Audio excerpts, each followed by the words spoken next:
So, as we're all home and,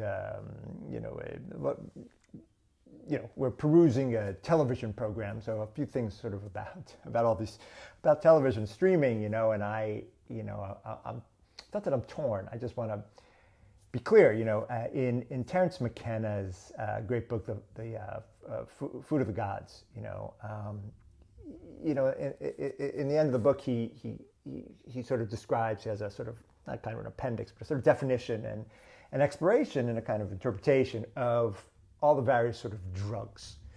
So for McKenna, he's a big fan of, psilocybin and DMT, things that sort of emerge, I'll say naturally from the earth.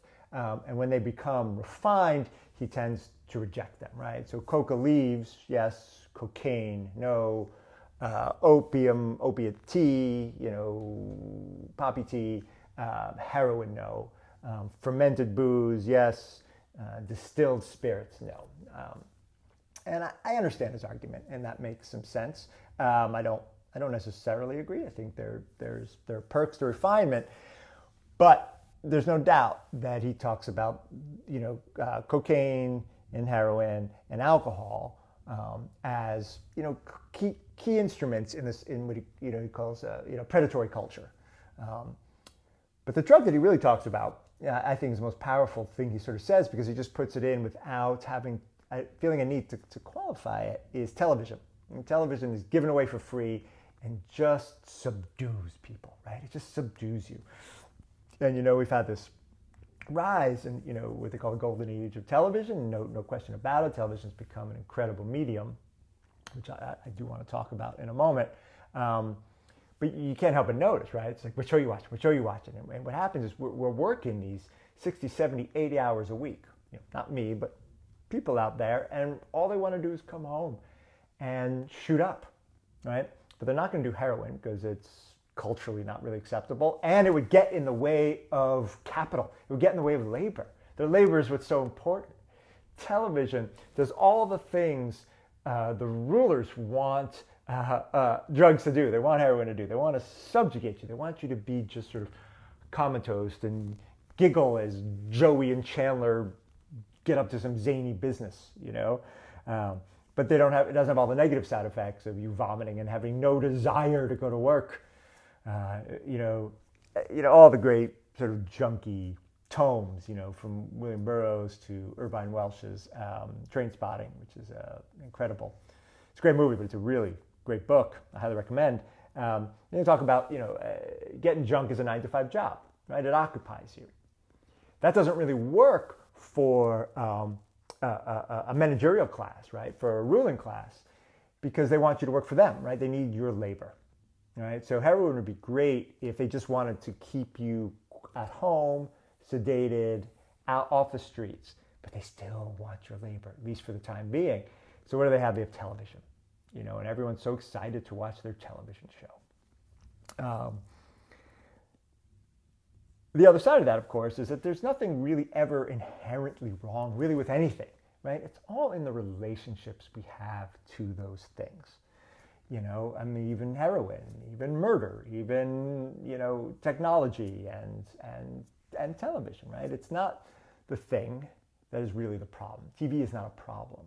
It's how you use TV, right? Same with drugs, right? There's nothing really wrong per se inherently with cocaine. It's really how it gets used, right? It's always in the relationship, right? Life still really exists. Value and meaning is generated in our relationships to things.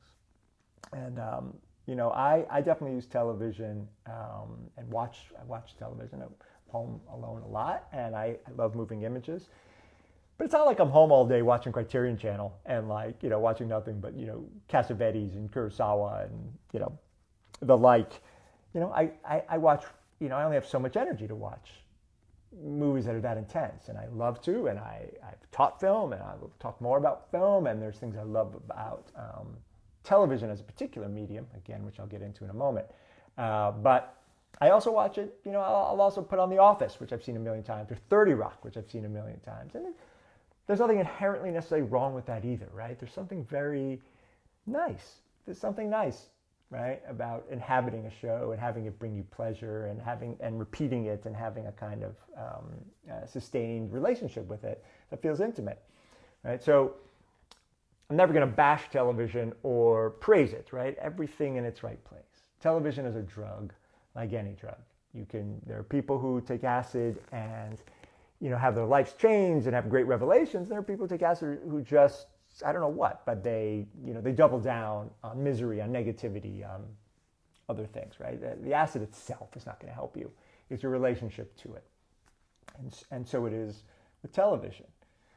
One of the things I love about television is that serial form. I love the intimacy, of course. Unlike a movie where you go somewhere else. So let's first talk about movies and movie theaters. Going somewhere else versus your own living room, right? And there's something beautiful about going to the movies and seeing that big screen and being immersed. That is a beautiful art form and is monumental.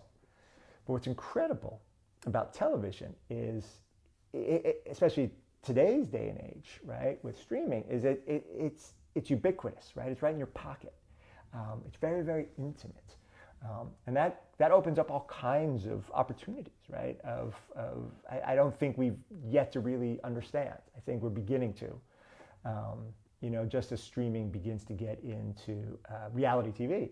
I think, and in live TV, streaming TV is really dying. I think we'll more and more begin understanding what it is to be able to interact with moving images in all these variety of ways, in these very intimate ways.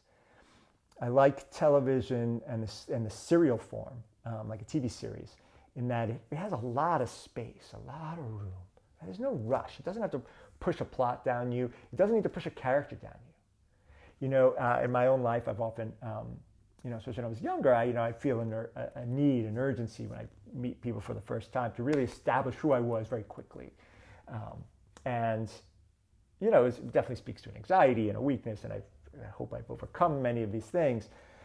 But that's what really happens in movies, right? You only have, let's say, an hour and a half, 2 hours. 2 hours now, these days is considered pretty long, to establish a character, right? And so it has to be done very efficiently. It has to sort of come at you with a lot of pith, wherein pith is a fantastic word.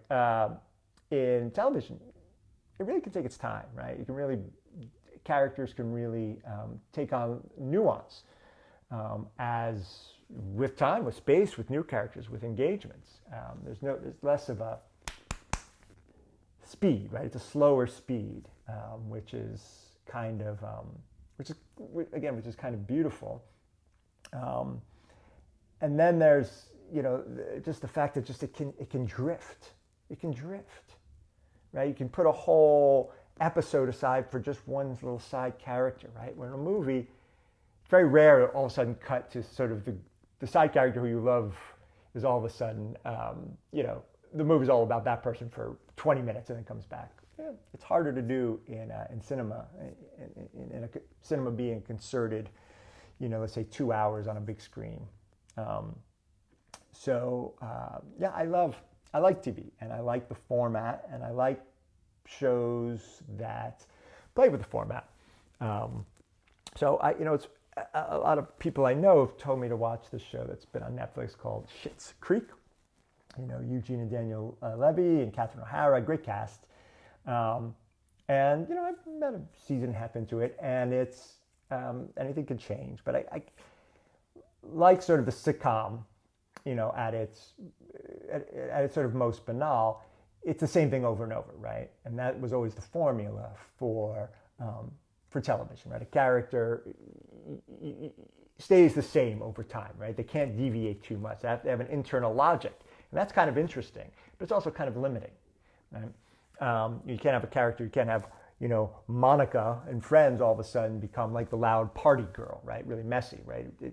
She has a certain character and they have to sort of stick to it. That's begun to change a bunch. Breaking Bad was sort of a great example that explicitly went after the serial form and said, you know what? We're going to give you a character who is going always to be in a state of becoming. Walt never repeats himself. He's always changing. And that was the very conditions of the show, right? And that's what happens in the very beginning. We teach you chemistry. That's what he says, right? is it's the study of matter and the engagement with other things and all the things that matter is always becoming as it interacts with other things. So Breaking Bad, it wasn't the first show to do this, but it really took it on explicitly and did have a big effect, I think, on television and on changing that formula of repetition of the same, like Friends, like Seinfeld, to characters that can morph, right? And then it's borrowing a little from the cinematic with, the notion of arcs and transformations and change.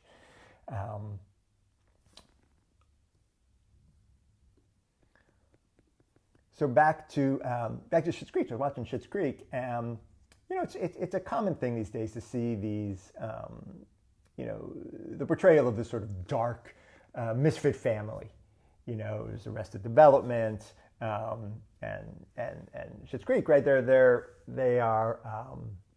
sort of unsavory characters, and they don't quite fit with the general sort of milieu, the general public, with how things flow. And that is where the comedy comes up, right? So in Schitt's Creek, it's not a very interesting show, right? It takes a very classic sort of setup, rich, entitled people now living amongst everyday sort of poor people, the urban with the rural.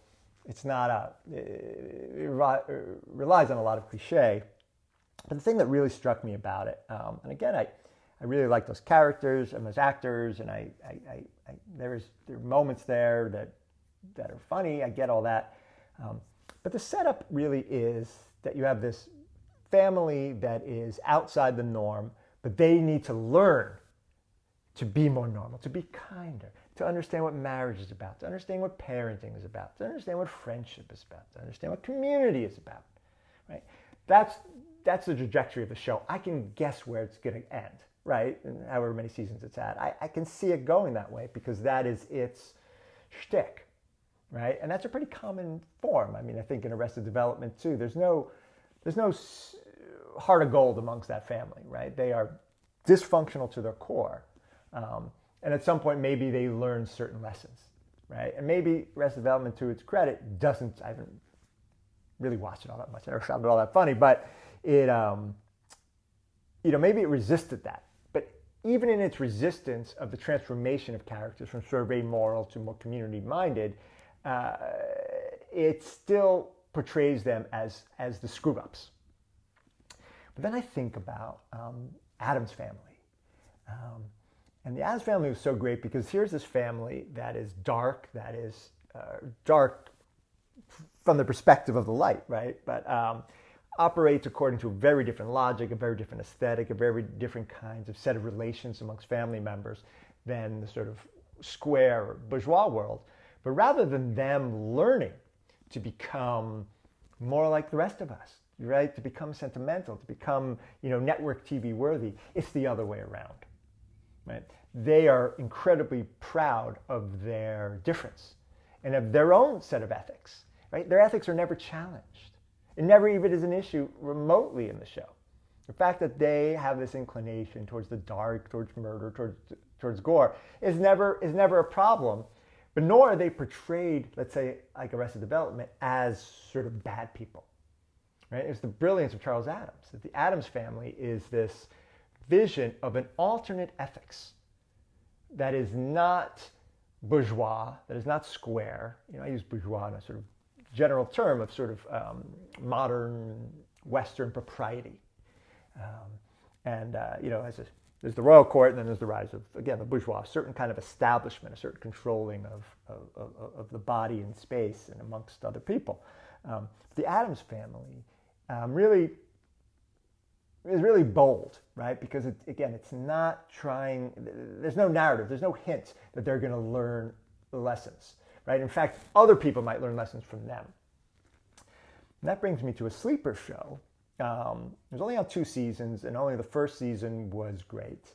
And I think it was called The Bitch in Apartment 23 with, I think, Kristen Ritter. Is that her name?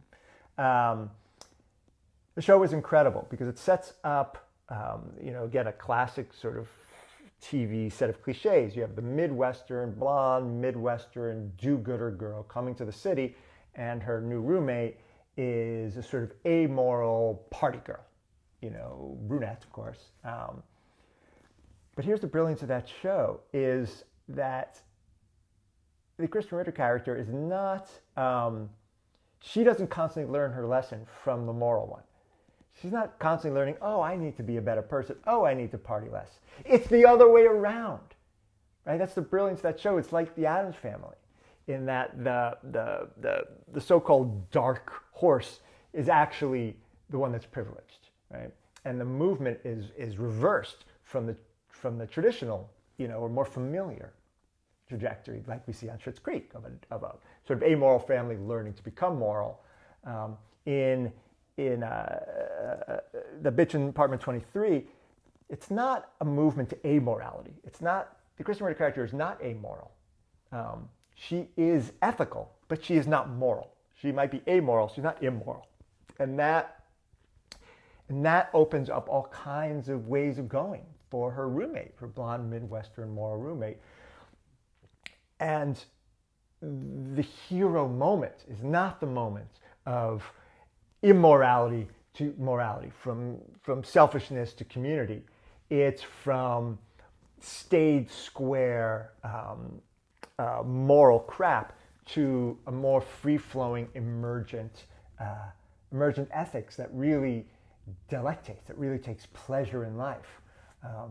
And I think it's sort of a sleeper show. And while I like Schitt's Creek and all that, I wish it went after a different way. I wish it wasn't that same old story of really the domestication of the different. The domestication of the different. Think back to the Addams Family and even that bitch in apartment 23. Season 1, season 2, they tried to screw with the formula and the whole show falls apart.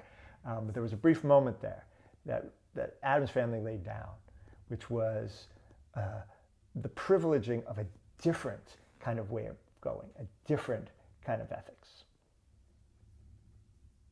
How do I stop this?